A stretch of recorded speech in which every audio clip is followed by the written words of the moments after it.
Once upon a time, in ancient China, there lived 3 old monks.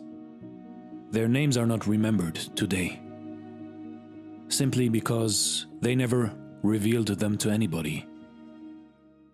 In China, they are simply known as the 3 laughing monks. They always traveled together and did nothing else but laugh. They entered a village or a town, stood in the center of its main square, and started laughing. Slowly but surely, the people who lived and worked there, and the passers-by, couldn't resist and had to start laughing as well. Until a small laughing crowd had formed, and eventually the laughing had spread to the whole village or town. That was the moment when the 3 old monks moved on to the next village. Their laughter was their only prayer, all of their teaching, because they never spoke to anybody. They just created that situation. All over China, they were loved and respected. The people had never known such spiritual teachers before or after. They seemed to communicate that life should be taken only as a great opportunity to laugh, as if they had discovered some kind of cosmic joke. So they traveled and laughed for many years, spreading joy and happiness throughout China.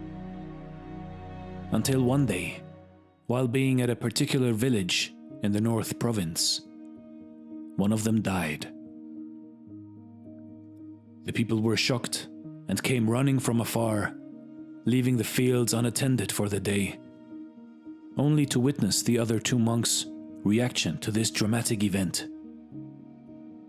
They were expecting them to show sorrow or even cry, and the whole village came to the place where the 3 monks were. 2 alive and 1 dead.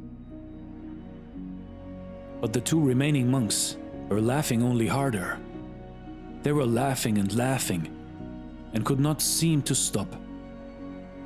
So that a few of the good people who were assisting to this scene, in disbelief, approached them and asked them why they weren't mourning at all for their deceased friend. And for one time, the monks actually responded.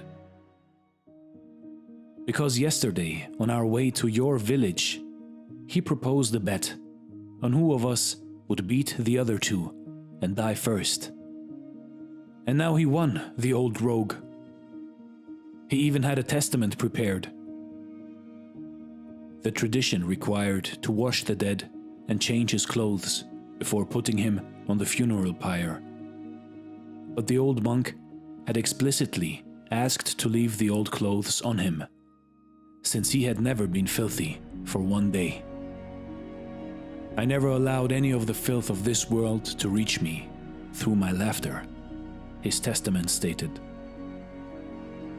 So the old man's body was placed on the pyre with the garments he was wearing when he had arrived.